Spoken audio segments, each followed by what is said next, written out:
Vous souhaitez apprendre le JavaScript ou TypeScript? Eh bien, vous êtes au bon endroit. Il y a de nombreuses ressources pour vous aider tout au long de votre parcours d'apprentissage et la plupart de ces ressources ne vous obligent pas à sortir le moindre centime. Si on ne se connaît pas encore, je m'appelle David, j'adore coder et il y a 2 ans, ma fille s'ennuyait. Comme elle est douée en logique, je lui ai proposé d'apprendre à coder en utilisant des ressources gratuites que j'avais trouvées sur Internet. Je lui ai indiqué des cours en ligne qu'elle pouvait suivre et aujourd'hui, elle est passionnée par le codage. Elle suit une formation en informatique dans l'école 42. J'ai fait une vidéo sur le sujet qui doit être par là. Alors, apprendre le JavaScript et TypeScript peut ouvrir un monde de possibilités dans le développement de sites web et d'applications. Le JavaScript, c'est l'épine dorsale du contenu web interactif. C'est un passage obligé pour tout développeur front-end qui se respecte. Et le TypeScript, c'est une puissante surcouche par-dessus le JavaScript qui ouvre d'immensément de possibilités telles que le typage statique, un meilleur outillage et globalement qui rend le processus de développement plus efficace, moins sujet à erreur et globalement plus fun.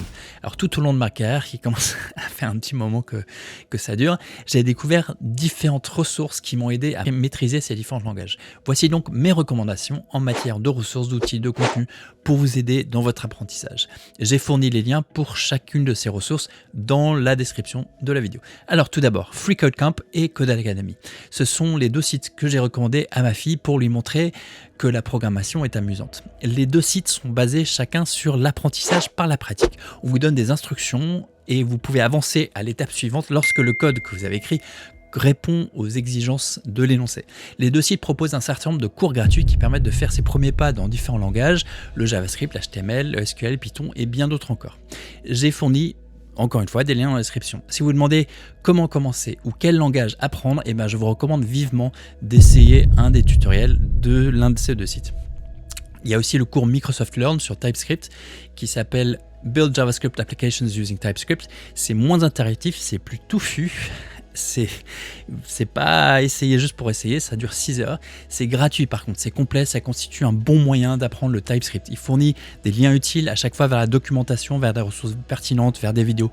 Dans l'ensemble, c'est un très bon point pour apprendre le TypeScript. La documentation TypeScript, c'est également très fourni, très clair. Ça fournit une section qui s'appelle TypeScript pour les programmeurs JavaScript qui vous permet de commencer et explique tout de manière agréable, de manière limpide.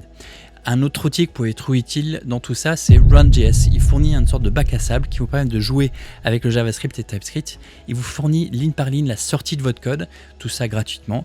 Il y a une version payante qui vous offre des onglets supplémentaires, la possibilité d'installer des modules NPM, mais la version gratuite vous offre tout ce dont vous avez besoin pour jouer avec le JavaScript et avec le TypeScript. Une autre ressource qui n'est pas tout à fait gratuite, mais qui est quand même très bon marché et qui a l'avantage de faire une bonne action, c'est un site web qui s'appelle Humble Bundle. Ils vont d'ailleurs des jeux, des programmes et surtout, pour ce qui nous intéresse, des livres. Souvent, ces livres portent sur la programmation. J'ai acheté des livres sur le développement front-end, sur le Python, sur la programmation en blockchain. Humble Bundle a 2 avantages. La première, c'est que vous choisissez le montant que vous êtes prêt à donner pour ce bundle. Pour ma part, j'ai acheté des livres pour une fraction infime de ce que j'aurais acheté par ailleurs. La seconde chose intéressante, c'est que la majeure partie de cet argent est reversée à des œuvres qualitatives. Je dis la plupart parce que il se garde un pourcentage pour faire fonctionner le site web. Et si vous cliquez dans le lien dans la description, il y a un petit pourcentage qui servira aussi à aider cette chaîne. En parlant de livres, le livre en ligne gratuit Eloquent JavaScript est une ressource riche et complète pour vous aider à apprendre le JavaScript. Et tant que j'y suis, je dois aussi mentionner que j'ai écrit un livre pour vous aider à faire vos premiers pas avec JavaScript. C'est loin d'être aussi complet que le livre Eloquent JavaScript. Alors j'ai fourni un lien, vous pouvez le télécharger pour le montant que vous voulez, y compris gratuitement évidemment.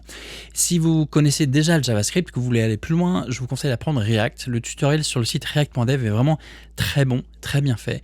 Il vous guide à travers les différents concepts comme le state, les props, la façon dont les hooks sont utilisés, les pièges communs invités.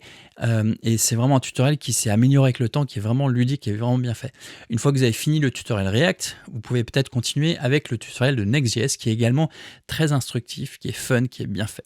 Et bien sûr, si jamais vous voulez apprendre Angular, il y a un tutoriel, le tutoriel Heroes, qui est vraiment excellent. Il a l'avantage d'être en TypeScript, donc il peut aussi servir d'introduction à TypeScript, ou au moins, en tout cas, c'est comme ça que moi j'ai appris le TypeScript. Je prendrai probablement le temps de le parcourir une fois de plus, une fois qu'ils auront mis à jour avec la nouvelle primitive réactive qui s'appelle Signals. Et bien sûr, vous aider à apprendre, c'est aussi le but de cette chaîne. Alors si vous voulez continuer à apprendre avec moi comment penser comme un développeur, eh bien je vous retrouve dans la prochaine vidéo.